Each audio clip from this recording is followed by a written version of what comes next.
Spotlight gives us a dynamic, I guess, range of options that we can use within the game. When we were initially brainstorming the different mechanics that we could use, we came up with a few different ones. We came up with a camera mechanic where the player could control the camera with his or her hand. We had one where he or she could control Pix, the character himself. But the reason we went with the Spotlight was because it gave us, like I said before, the biggest range of options to use, but also it gave direct player feedback. So, for example, if the player was controlling the camera, you wouldn't really be able to see what you're controlling, right?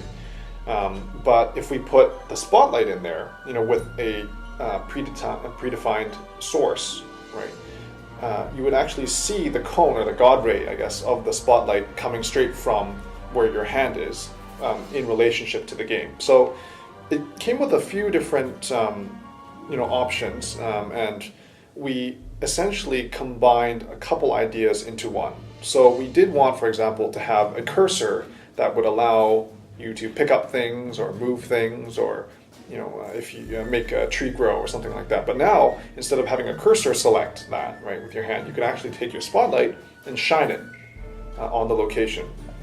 And we thought that this would show off the Leap's technology the best out of all the mechanics that we were thinking about, because it uses the X, Y, and Z axis all at once with the hand, as opposed to, say, for example, if you were to replicate that on the keyboard, it would require multiple different coordinated attempts.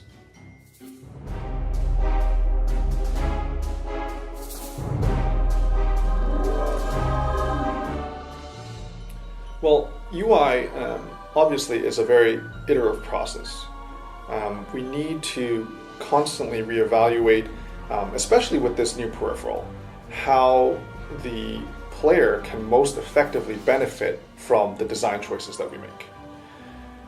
And that being said, we just really don't know what the Leap's capable of yet, right? And I mean, that's why we're developing this game, half in the first place. And so we've thought this through, and we think that we've come up with a couple good solutions to some of the problems that we see. For example, how do you tell the player that he or she is getting near the boundary, right? Because the Leap projects a virtual space in front of you. So it's really hard to alert the player to tell them that, once you cross this threshold, you exit the playing area, right? We have to give that feedback in-game.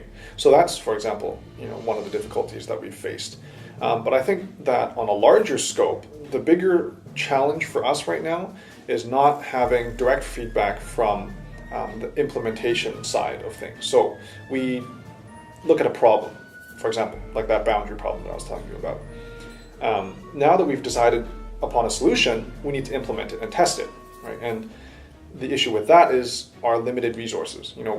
Rafa and Isa are obviously our only programmers, and they're working on prototypes. So to have them stop, work on our problems and then get back to prototyping is kind of difficult, because obviously their attention's all focused on one thing. So we have to wait for the testing feedback, I guess, testing results and so on and so forth, before we can reevaluate our solutions to the problems that we set out to solve in the inception part of it.